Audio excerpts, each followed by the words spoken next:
The morning after my husband's funeral, I woke before the sun. Long before any sane person should wake after a night like that. The house was so quiet it felt almost hollow, as if every sound that once made it a home had been packed away with his suit for the burial. And yet, beneath the heaviness in my chest, there was a thin, trembling thread of peace. It startled me. How could grief and calm live inside the same breath? I sat at the edge of the bed, still wearing the sweater I had thrown over my dress the night before, staring at the place where he used to rest his hand on my knee. I could still feel the warmth that wasn't there. Then my phone rang. Of course it did. My son had impeccable timing. He always called when I was on the verge of falling apart or, ironically, just beginning to breathe. "Mom, are you awake?" he asked, his voice so brisk it made my heart jump. He didn't wait for my answer. "Listen, we need to talk about your living situation. We need to make a plan." A plan? Because apparently grief couldn't stand in the way of logistics. I murmured something polite, something small, because that's how I felt right then. Small, breakable, swaying between the desire to be taken care of and the fierce instinct to protect what little of my life still felt like mine. On the surface, I must have sounded lost, confused, maybe even grateful for the guidance. But deep inside, under all that sorrow, I held a truth he knew nothing about. I wasn't planning to move into his spare room. I wasn't planning to burden him or rely on him or hand over the reins of my life, just because I was suddenly alone. Because I already had another place, a home he had never seen. A home I wasn't supposed to know about yet. A home in Canada. And that secret, that hidden piece of my husband's love, was the only thing keeping me from collapsing entirely. Before I tell you the rest, please subscribe to this channel, so you never miss stories like mine. Now where was I? Ah yes. The phone call. My son kept talking, about his schedule, about how he'd rearrange things for me, about how worried he was, but all I could hear was the steady beating of my own heart as the reality settled in. He believed I had nowhere else to go. He believed I was helpless. And that belief was going to cost him. Because my silence was not weakness. It was preparation. Grief does strange things to time. Some moments linger so heavily they feel like they might crush your ribs, while others slip past so quickly you wonder if you were even awake for them. The week after the funeral felt like both, slow as winter, slippery as ice. I moved through the house like a ghost. I wasn't ready to touch anything of my husband's yet. His reading glasses still sat on the arm of his favorite chair, smudged where he always wiped them on his shirt. The mug he'd used every morning, dark blue, chipped at the rim, remained by the sink because I couldn't bring myself to wash away that lipstick-shaped stain of old coffee. Even the sweater draped over the back of his chair still held the faintest scent of his aftershave. I breathed it in like medicine. But whenever I felt myself sinking into that quiet, painful nostalgia, my phone would ring. Always him. Always my son. He called so often that I began to flinch at the sound. Sometimes he'd forget he'd already called. Sometimes he'd call back minutes later to repeat a question he thought I hadn't answered properly. "Mom, what did you eat today?" "Mom, are you taking your vitamins?" "Mom, I checked your bank app and..." "Mom, you really shouldn't be alone in that house." His voice carried a tone I'd never heard from him before, a strange mixture of urgency and condescension, as if he'd taken it upon himself to become the parent overnight. One morning, barely 3 days after the funeral, he showed up unannounced. I was standing at the kitchen counter staring at an unopened can of soup, deciding whether I had the strength to heat it. He didn't even knock. He used the spare key he'd insisted on having years ago. "Mom, you can't live like this," he said, glancing around as though the house had already fallen apart without my husband in it. "It's too quiet. Too much work for you." I looked at the broom leaning against the wall, the sink empty except for his mug, the floor I'd just mopped. Too much work? For me? I'd kept this home running for 4 decades. But I didn't argue. I didn't want to fight. When grief sits on your chest, you choose your battles with whatever oxygen you have left. "I'm managing," I said softly. He sighed in a way that suggested he didn't believe me, or worse, didn't think my belief mattered. He opened my refrigerator without asking, scanned the contents, and clucked his tongue as if I were a child with no sense of nutrition. "Mom, this isn't enough. You can't just live off soup and leftovers. I wanted to tell him that I had cried for 30 minutes that morning while trying to scramble eggs, and the pan had burned because I forgot to turn off the stove. I wanted to tell him that eating felt like betrayal. My husband wasn't here to finish half of what I couldn't. Food tasted different without him, but I kept those words inside. My grief didn't seem welcome in the efficient schedule of my son's concerns.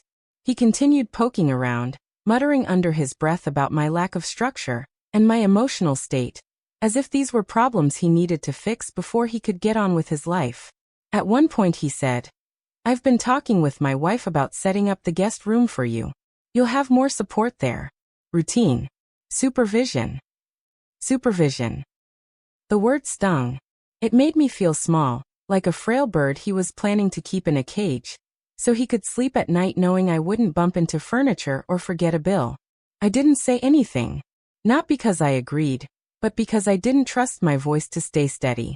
Later that evening, after he finally left, I sank onto the living room floor. I hadn't cried since the funeral, but that night I cracked open. Not from the grief of losing my husband. That pain was familiar, predictable, honest. But from the realization that my son saw me as a burden. A problem to be managed. An elderly woman too fragile to make her own decisions. I pressed my palms against the hardwood floor and whispered to the empty room, "I'm not useless. I'm not." And then, something shifted inside me. Not defiance. Not anger. Something quieter but stronger. A small, glowing certainty that I still had pieces of my life my son knew nothing about. Pieces I wasn't ready to surrender. I wiped my face and stood. I was exhausted, but I still had my mind. My judgment. My memories. My independence, even if he couldn't see it. I was grieving, yes. Lonely, yes. Shaken, absolutely. But I wasn't helpless. Not yet. Not ever. Not as long as I held the secret my husband had left me. And that secret, though still tucked away, was beginning to feel like a lifeline. In the days that followed, my son's concern sharpened into something far more pointed. Something that didn't feel like love at all. It felt like strategy. It began with small comments, little jabs wrapped in sugar. "Mom, that house is too big for you now. Mom, you shouldn't be worrying about bills at your age. Mom, you'd be happier with us. You wouldn't have to think about anything." He said anything as though thinking, deciding, choosing were chores I had earned the right to surrender. But I didn't feel old in my mind. My heart was broken, yes, but not my ability to live. The tone of his voice shifted too. Less gentle, more rehearsed. As if every conversation was another step toward a conclusion he had already reached. One afternoon he came over with a folder under his arm. The moment he walked in, I smelled trouble. My husband always used to say, "Paperwork is never just paperwork." He was right. "Mom," my son said, placing the folder on the coffee table, "we need to get organized. I talked to a realtor." My stomach tightened. "A realtor? For what?" "For your house," he answered as though I should have known. "It's the logical move. You can't stay here alone. It's unsafe." Unsafe? This was the home where I had raised him. The home I had kept spotless while working, cooking, caring, sacrificing. I had survived winters with broken heaters, leaky faucets, plumbing disasters. I wasn't afraid of walls and windows. But he wasn't finished. He opened the folder and spread out papers. Property estimates, market trends, photographs of my own living room taken without my knowledge. He began explaining the advantages of selling now, how the market was ripe, how he knew someone who could push the paperwork quickly. The words didn't feel like a suggestion. They felt like a plan. His plan. I stared at the photographs, wondering when he had taken them. Had he done it while pretending to visit me? While hugging me in the kitchen? While telling me he missed his father too? A chill ran through my body. "Why are you doing this so soon?" I asked quietly. He sighed as though I were being unreasonable. "Because you're not in a position to make these decisions alone, Mom. You've been through a lot. You need help." The word help sounded dangerously close to control. Another day he brought up my finances. "Your income isn't enough to maintain this place," he insisted. "You shouldn't be worrying about utilities or food." I've already drawn up a budget for you. A budget for me. As if I hadn't balanced finances for decades. Far better than he ever had, frankly. But the strangest part was this. He spoke about my financial struggles as if they were facts, when I had no such struggles. I had my pension, the savings my husband and I had carefully built, and a manageable cost of living. I had what I needed. Yet he pushed the narrative relentlessly. One evening, he sat across from me on the couch, rubbing his temples like he was carrying the weight of the world. Mom, moving in with us would be easier for everyone. You won't be lonely. You'll have routine. And the kids could really use the extra help. There it was. The truth buried under the performance. He didn't want to take care of me. He wanted me to take care of them. Free childcare, a paid-off property for sale, and my pension in the background. It wasn't malicious in the way villains are malicious. It was selfish in the way grown children can become when they forget their parents are human beings, not resources. I looked at him carefully. He didn't see me. He saw an opportunity. A widow with assets and time, easy to redirect, easy to manage. He even said, once we sell this place, it'll give you some cash to contribute to the household. It's only fair. Fair? The word stung. I had given him life, school lunches, birthday parties, warm beds, defended him through mistakes he barely remembers. And now, after losing the man I built my world with, my purpose was reduced to contributing? But again, I didn't argue. Grief had made me quiet. Fear made me observant. I needed to watch before I acted. And what I saw was unmistakable. My son wasn't offering a home. He was claiming ownership of my future, calling it support, while planning my surrender. He didn't know how wrong he was. He didn't know how much power I still held. He didn't know there was a whole part of my life, my husband's last gift, that he couldn't touch. Not yet. Not until I chose to reveal it. The push from my son grew heavier each day, like a hand pressing against my back, trying to move me somewhere I didn't want to go. And as his pressure increased, so did my unease. His certainty, his impatience, his confidence that my life should pivot around his plans. It all made me feel smaller by the hour. One cold afternoon, after yet another exhausting conversation with him about realtors and timelines, I found myself drifting toward the study. Not his study, but my husband's. I hadn't stepped foot in that room since the day he died. The door had remained closed like a wound that wasn't ready to bleed. But something pulled me there. A whisper of instinct. A memory of my husband's voice saying, if you ever need answers, look for them where I kept my burdens. The doorknob felt icy under my palm. When I pushed it open, the scent hit me first, paper, cedarwood, and the faint remnants of his cologne. It was like stepping into a past that hadn't realized the present had moved on without it. His desk sat untouched, papers stacked neatly, pens aligned as though he had just stepped out for a moment. My throat tightened. Grief flickered through me like a sudden fever. I eased into his chair, running my fingers over the worn edges of the desk. For a long moment, I simply sat there, breathing him in. Then I noticed something. The bottom drawer, the one he'd always kept locked. He once told me it contained boring things, but the way he said it, too casually, had always made me wonder. I reached into the small ceramic bowl, where he kept spare keys. My hands trembled, not from age but from memory. The tiny brass key slid easily into the lock. The drawer opened with a soft click. Inside were two things. A thick envelope with my name in his handwriting, and a small leather-bound notebook. Both were tucked so neatly that it felt deliberate. Intentional, like he had placed them there knowing I'd find them only when I needed to. My breath caught. For a moment, I couldn't move. Just seeing my name written by his hand sent a wave of longing, so intense it felt like my ribs tightened around it. I opened the envelope first. A deed slid out, cream-colored paper, heavy official. I blinked, confused. At the top, bold letters spelled out an address, not in our state, not even in our country. It was in Canada. For a moment, the world went still. The room, the house, the grief, all of it paused. Canada? A property? In my name? My fingers trembled as I flipped through the pages. A small 2-story home. A quiet town by a lake. Fully paid off. And not recently. This had been ours for years. He had a house. We had a house. A home he never told me about. My heart pounded painfully, not with betrayal, but with the bewildering, overwhelming realization that he had kept this secret for a reason. I opened the notebook next. Tucked inside was a folded letter. For my wife, when the time is right. My vision blurred as I unfolded it. His handwriting was steady, familiar, heartbreakingly alive on the page. My love, if you're reading this, it means I'm gone. And I'm sorry, so sorry, to leave you with the emptiness we both feared. But I need you to know something important.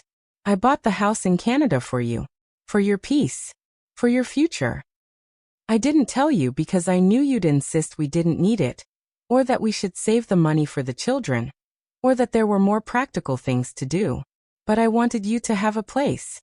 Untouched by anyone's expectations. A place that is yours alone. If the world becomes loud, if anyone tries to make decisions for you, if you feel crowded or cornered, go there. You are stronger than you think. And I want you to have the freedom you won't ask for. This house is your escape, your safety, your independence. Never let anyone convince you that you are helpless. You are the strongest person I have ever known. Your husband. By the time I reached the last line, I was crying so hard the ink blurred. I pressed the letter to my chest, holding it as though I could pull him through the paper. He knew. Even before he died, he knew. He had seen what I refused to see. How easily others might try to steer my life once he was gone. He had planned for my protection with a tenderness, so deep it made my knees weak. When I finally looked up, the room felt different, brighter, almost. As if he were sitting across from me, smiling gently, reminding me of my worth. The truth settled into me with the weight of a blessing. I wasn't trapped. I wasn't dependent. I wasn't cornered by my son's agenda. I had options. A home waiting for me. A foundation my husband had built out of love, not obligation. For the first time since his funeral, I felt something other than grief. I felt secure, empowered, protected. And as I folded the letter and placed it back into the notebook, a quiet realization took root. My son had no idea how much I truly had. And now, I understood why my husband had wanted it that way. This secret wasn't just a property. It was a shield, a lifeline. And soon it would become my escape. Discovering the house in Canada should have calmed me. It should have washed away the anxiety my son had been planting in my mind. And in some ways it did. Quietly, slowly, like warm water beginning to thaw ice. But ironically, the more confident I became, the more aggressively my son pushed his agenda. It was as though he sensed, without knowing why, that I was slipping out of his grasp. For days, I carried the secret like a glowing ember inside me. I didn't tell a soul. I didn't change my routine. I didn't challenge him openly. I simply watched, listened, and learned. And what I learned was startling. My son had already begun speaking about my house as though it were his. Not shared. Not something we'd figure out. One morning he arrived unannounced again, his new favorite habit, carrying a stack of documents. He let himself in with the spare key and called out loudly, "Mom? We need to sit down." Sit down. No hello. No checking if I was resting or grieving or eating. Just business. I joined him in the living room, where he'd already spread the papers across the coffee table. His brow was furrowed, but not with concern, more like impatience. "All right," he said, tapping the top sheet. "I've spoken with a buyer." My heart lurched. A buyer? For what? "For your house," he said, exasperated. "Mom, we've talked about this." He had talked. I had never agreed. Still, I didn't react immediately. I learned long ago that silence makes some people reveal more than they intend. "His name's Mark," my son continued, flipping the document for me to see. "Friend of a colleague. He wants to move fast, which is perfect for us." Us. There it was again. That invisible partnership he kept trying to rope me into. "We're not selling my house," I said softly. My son gave a slow blink, the kind that usually came before he lectured his own children. "Mom, you're not thinking clearly. You're alone now. This place is too much for you. It's too big, too expensive. It's my home." "Yes," he said sharply, "and that's exactly why we need to act now while it still has value." He He wasn't listening. He had decided. And in his mind, my feelings were irrelevant details. He continued outlining his plan, as though it were a signed agreement. I would move into his guest room. The kids would benefit from having grandma around. He would manage my finances to simplify things. Selling the home would give him space to help with my expenses. Except I didn't need help. He needed access. As he talked, something clicked inside me. I recognized the tone. It was the same tone he used as a teenager when he wanted money for something he didn't want his father to know about. The same tone he used as an adult when he justified borrowing and never returning. This wasn't about safety or loneliness. This was about convenience and control. He tapped the documents again. If we sign quickly, we can close in a few weeks. I asked. He didn't flinch. Yes. I've already given Mark a tentative yes. My breath caught. He had made promises using my life, my home, my stability, all without asking me. Son, I said slowly, you can't agree to things on my behalf. He gave a short laugh. Mom, don't be dramatic. I'm helping you. You should be grateful someone is stepping up. Grateful. The word landed like a slap. Grateful that he was dismantling my life before the funeral flowers had even wilted? Grateful that he saw me as incapable? Grateful that he was making decisions that would strip me of everything familiar? He leaned forward. Look, I know this is emotional for you, but logically it's the best move. And honestly, he hesitated then added, I don't have time to keep checking on you like this. It's stressful. Ah. And there it was. The raw truth buried beneath the sugar-coated concern. My husband had predicted it. He had known that grief makes widows vulnerable, and that vulnerability attracts people who see opportunity. My son rubbed his forehead. Mom, it's not just about money. It's about stability. You shouldn't be alone. I looked at him then, really looked. The impatience. The calculation. The certainty that he already owned the next decade of my life. Something inside me hardened. You said you spoke to a buyer, I said. You're planning this already. He didn't deny it. Yes. I'm trying to get things moving. You need it. The worst part? He believed that. He truly believed he was entitled to rearrange my life as if I were furniture. For the first time since the funeral, I felt a spark of strength. Not loud, not fiery, just steady, confident, quietly rising. I will not sign anything, I said. He looked stunned, then annoyed. Mom, you're being irrational. No, I replied, I'm being clear. His jaw tightened. We'll revisit this when you're calmer. But I wasn't shaken anymore. Because while he had spent his days calculating how to claim my home, I had spent mine reading my husband's letter until the words were etched into my bones. If you feel crowded or cornered, go there. This house is your safety. Never let anyone convince you that you are helpless. I watched my son gather his papers with frustration and slam them back into the folder. He didn't like the shift in the air. He sensed a resistance he wasn't expecting. As he left, he muttered, We'll talk tomorrow. You'll see I'm right. But he was wrong. For the first time in weeks, I didn't feel small. I felt anchored. My husband's voice echoed through me like a warm breeze through an open window. My son thought he was tightening his grip, but he was actually loosening mine on the life he wanted to choose for me. Because now, with the deed and the letter in my hands, I understood exactly what needed to happen. I had to stop being cornered. I had to reclaim my choices. I had to act before his plans swallowed my freedom whole. And I knew, without a shred of doubt, that the quiet house in Canada was no longer just a secret.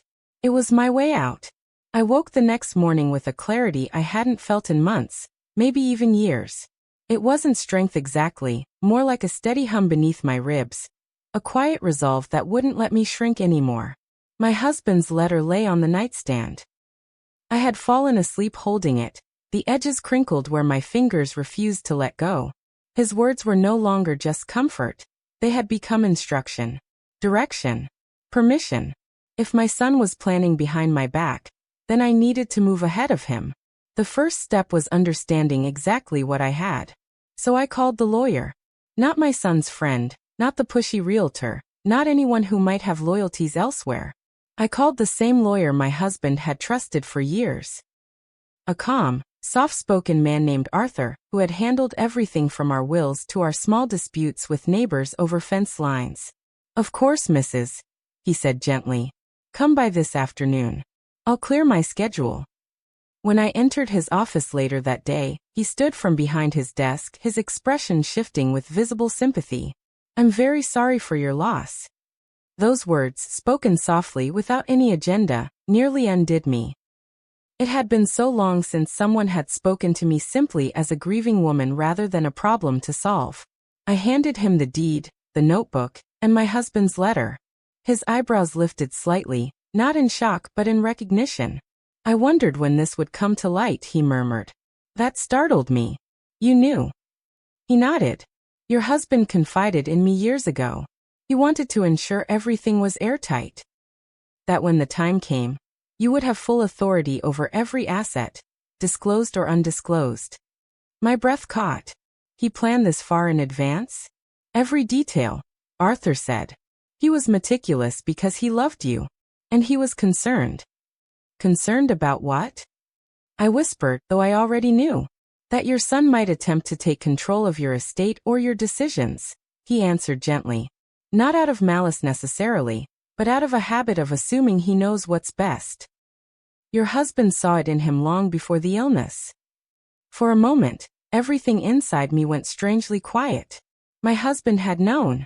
He had seen what I refused to see. He had planned for this exact moment. This pressure, this manipulation, this subtle erosion of my independence. Arthur opened a file from his drawer. "Your husband updated all legal documents before his passing. Everything, your home, the Canadian property, the accounts, was placed solely in your name." "Solely?" I repeated.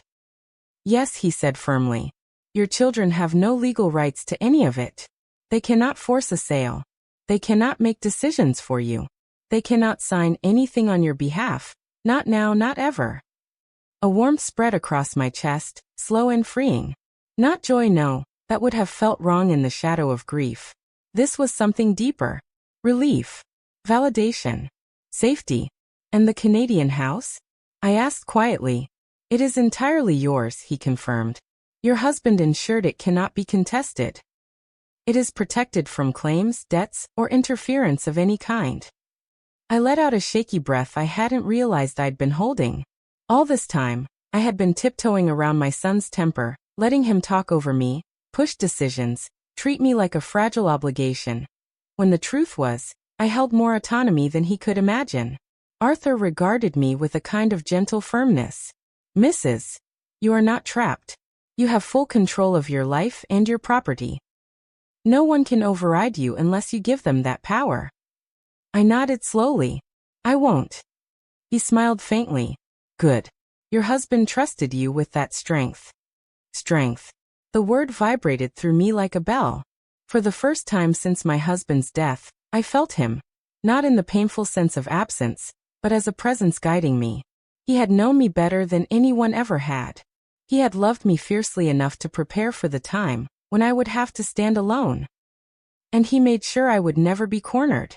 When I left the lawyer's office, the air felt lighter. The world looked clearer. The future, my future, no longer felt like something being decided for me. My son would not expect this shift. He wouldn't expect resistance. He wouldn't expect knowledge. And he certainly wouldn't expect that I had a home waiting for me across the border, far from his plans. But I knew something now, something liberating. The power he thought he held over me had never existed. Not legally. Not financially. Not morally. My silence had made him bold. But now my knowledge would make me whole. As I walked to my car, holding my husband's letter close, I whispered into the autumn air. "Thank you, my love. I hear you. I'm ready." This moment of truth, was the turning point. And soon I would act. I didn't plan the confrontation. It wasn't some dramatic moment I rehearsed in the mirror. It simply became unavoidable, like a storm that gathers strength until the sky has no choice but to break open. It happened 2 days after my meeting with the lawyer. My son arrived without warning again. letting himself in with the same authority one uses to enter their own home. Except this was not his home. And for the first time, I felt the solid truth of that settle under my skin. "Mom," he called out, already annoyed, "we need to talk. And this time, I need you to actually listen." His tone was sharp, parental, patronizing. But I didn't shrink. Not today. I met him in the living room. He was holding another folder. Thicker than before, more urgent, papers jutting out like impatient fingers. His face was pinched with frustration, the kind that comes from expecting obedience and receiving hesitation instead. "Sit," he said, motioning to the couch. I didn't move. "If we're talking," I replied calmly, "we're talking on equal terms." That threw him off. A flicker of confusion crossed his face before he recovered. "Fine," he snapped. "But we're running out of time. I already told Mark we'd move forward, and we need your signature." He opened the folder and pushed a stack of documents toward me. "Mom, just sign. I've handled everything. It's for your own good." Once upon a time, just weeks ago, I might have hesitated, felt guilty, tried to placate him. Not anymore. I didn't sit down. I didn't reach for the papers. I simply asked, "Why are you so determined to sell my house?" He blinked, thrown by the directness. "Because you can't take care of it. Because you need structure. Because it's the best option." "For me?" I pressed gently. "Or for you?" His jaw clenched. I had touched the truth. "Mom, don't start. You're being emotional. You don't understand how complicated things are for me right now." Ah, there it was again. His life, his pressures, his convenience. The unspoken expectation that my life should fold neatly into his. I stepped closer, my voice steady. "I understand more than you think." He scoffed. "No, you don't. You're overwhelmed. You're grieving. You're not thinking clearly." But I was. Crystal clear. So I did something I hadn't done in months. I looked him directly in the eye and held the gaze without flinching. "Son," I said slowly, "I'm keeping my house." His expression shattered into disbelief. "Mom, no. No, you're not. You can't stay here alone. I won't allow it." That word, allow, lit something fierce inside me. "You don't have the authority to allow or forbid anything," I said. "This is my life. My home. My decision." He laughed in a strained, almost pitying way. "Mom, legally, I'm responsible for you. You're not thinking straight." "I spoke to a lawyer," I said softly. That stopped him cold. "You what?" he demanded. "I met with your father's attorney," I continued. "He reviewed everything. Every asset. Every document. Every protective measure your father put in place." My son's face went pale, the kind of pale that comes from realizing the ground beneath you is not as solid as you assumed. "And?" he asked, voice tight. "And nothing you're trying to do is legal," I said. "You can't sell my home. You can't control my finances. You can't make decisions for me. Every asset is solely in my name." He blinked rapidly, confusion twisting into anger. Mom, that can't be right." "It is," I replied. "Your father made sure I would be protected. From anyone who tried to make choices for me." The accusation hung in the air without me ever having to say his name. He opened his mouth, then closed it. Anger flared across his features. Not sadness. Not hurt. Anger. "So that's it," he snapped. "You're choosing a lawyer over your own son?" "No," I said calmly. "I'm choosing myself." He paced, furious. "This is unbelievable. After everything I've done to help." "You haven't been helping," I cut in gently. "You've been planning. Planning around my life. Planning with my home. Planning with my grief." He froze. I stepped closer, my voice soft but unshakable. "I am not helpless.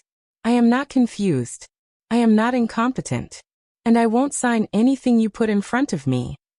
For a moment, he looked at me as though he didn't recognize me. This version of me, the one who wasn't bending or apologizing or shrinking. "You're making a mistake," he hissed. "I'm reclaiming my life," I corrected. His lips tightened into a thin line. He gathered the papers abruptly, stuffing them back into the folder with an aggression that made the pages crumple. "This isn't over," he said. But it was. At least for him. As he stormed out, slamming the door behind him, I felt an unexpected stillness settle over the house. A stillness that wasn't loneliness, wasn't fear, wasn't grief. It was freedom beginning to breathe. I stood there, staring at the door he'd slammed, feeling the fragile yet undeniable truth. The control he thought he held over me had vanished. I had my voice. I had my rights. I had my husband's protection. And soon, I would have my escape. After the confrontation, the house was quiet again, but not the suffocating kind of quiet that follows grief. This quiet felt purposeful, focused. Like the pause before a new beginning. I didn't sleep much that night. Not because of fear. My fear had evaporated the moment I drew my own boundaries, but because I kept hearing my husband's words. If you feel crowded or cornered, go there. This house is your safety. For the first time, I allowed myself to imagine what that might look like. A house by a Canadian lake. A home untouched by my children's expectations. A place built quietly, lovingly for my freedom. By morning, the decision had crystallized inside me like ice forming overnight on a window pane. I was leaving. Not someday. Not eventually. Soon. My son had made it clear he wasn't going to respect my decisions.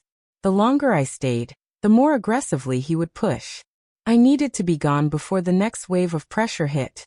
And so, with hands steadier than they'd been since my husband passed, I began to plan. Packing wasn't emotional like I expected. It was strangely cleansing. I started with the essentials. Birth certificate, passport, prescriptions, a few sentimental items, my wedding ring, the letter from my husband, photos of us before life became complicated. Clothes came next. I didn't pack much. I didn't need much. I wasn't running away from my life. I was stepping into the part of it my husband had saved for me. Every fold of fabric felt like reclaiming a piece of myself. I moved quietly, methodically. Not out of fear my son would appear, but because silence felt sacred. Like I was honoring my husband's final gift. At one point, I paused in the living room, looking at my husband's old chair. I placed my hand where his used to rest and whispered, "I'm going, love. I'm finally going." It felt like he whispered back, "Good." Then came the logistics. First, I called the number listed in the Canadian property documents. A property manager named Elise whom my husband had hired years earlier. She answered on the second ring, her voice warm and surprised. "Oh my goodness. Are you his wife?" "Yes," I said, exhaling. "I'm coming." There was a pause, soft and understanding. "Your husband spoke about you often. He said you'd come when you were ready.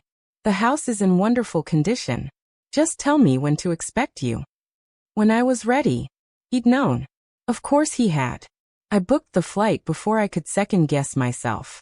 A one-way ticket. Early morning. Enough time to leave without running into my son's next unannounced visit. It felt exhilarating and terrifying all at once, like I was standing on the edge of something vast, finally choosing to step forward. Leaving without telling my children wasn't easy. A mother's instinct is always to explain, to soften, to make sure no one feels abandoned. But I wasn't abandoning anyone. I was protecting myself. If I had told my son, he would have tried to stop me. Guilt me, pressured me, maybe even tried legal threats that held no weight. But emotionally, those could hurt. I couldn't give him that chance. So instead, I wrote a small note and left it on the kitchen counter. It wasn't dramatic. It wasn't angry. Just simple, honest and firm. I need time and space to heal. I am safe. Please respect my decision. Mom. I didn't leave a return address. I didn't mention Canada. He didn't need to know where I was. Only that I was alive and making choices for myself. The morning I left, the world felt strangely fresh. Dawn had barely broken when I stepped outside with my suitcase. The air was crisp, the street quiet, the sky tinted lavender. It felt symbolic, like the universe was giving me a soft beginning. I locked the door for the last time. Not out of finality, just closure. As the taxi approached, I stood on the porch for a brief moment, letting memories wash through me. 40 years of life in that home. 40 years of raising children. fighting bills, laughing, grieving, dreaming. And through all of it, my husband's hand in mine. I whispered, "Thank you."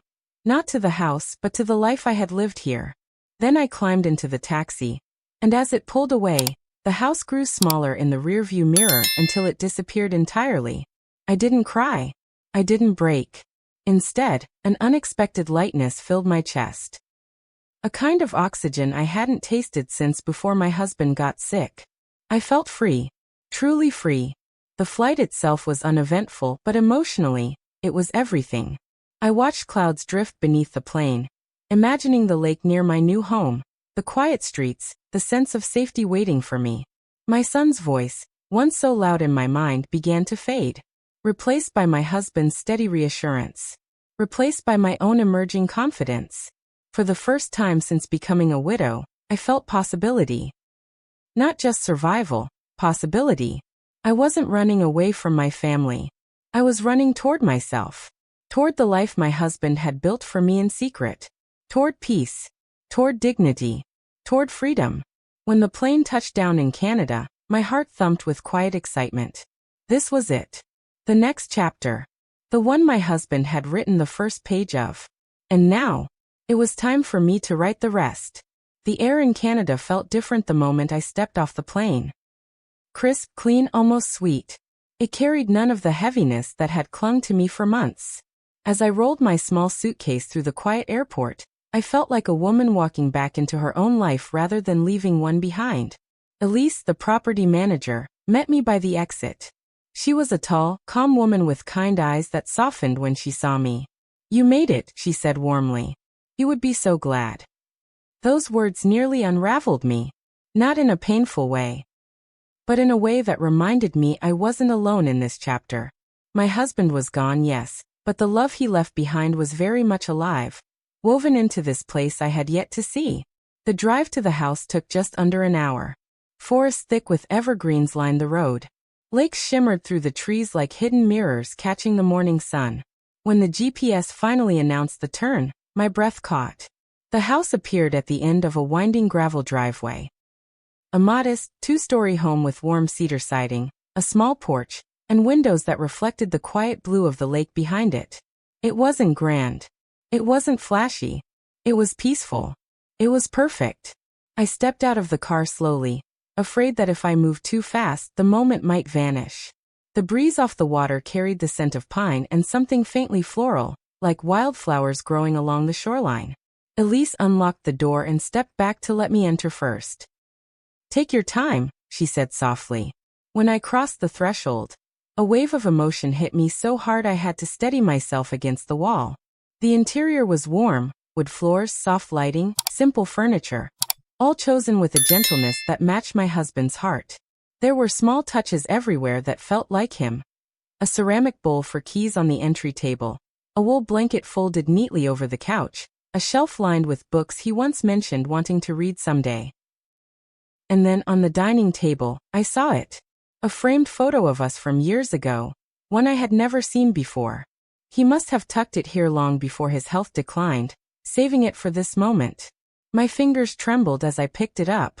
We were standing by the ocean in that picture, wind tangled in our hair, smiling at each other like we had the whole world ahead of us. I whispered, "Oh love, you thought of everything." Elise excused herself after giving me her number. "Call anytime," she said. "Day or night. He wanted you to feel supported here." When the door closed behind her, the silence settled, but it wasn't empty. It was healing. I walked through every room slowly, absorbing the life he had quietly prepared. A kitchen stocked with basics. A bedroom with a quilt in colors I loved. A chest at the foot of the bed filled with blankets he'd apparently bought over the years, soft, warm, meant for winters he knew I might spend alone. In the study at the back of the house, I found a small desk. On it lay a single envelope. My name again. This time the letter inside was short. "If you're here, it means you chose yourself. And I am proud of you. Live gently. Live freely. Live for you now." I pressed the letter to my heart and sank into the chair, letting myself cry, not from loss, but from the overwhelming presence of love.